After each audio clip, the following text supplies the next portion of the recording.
আমি অরুণ, আমার বন্ধু অসিত। আমরা ছোটবেলা থেকে একসঙ্গে লেখাপড়া করেছি।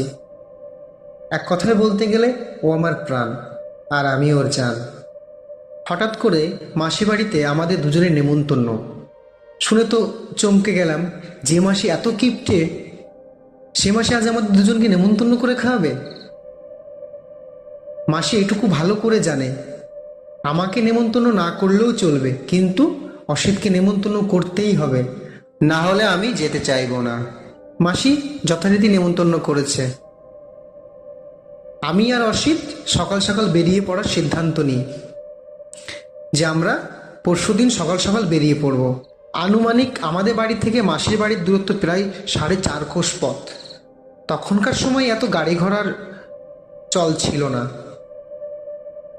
সামনে বিশাল বড় দেবীপুরের কবরস্থান, তাই আমাদের দুজনকে হেঁটেই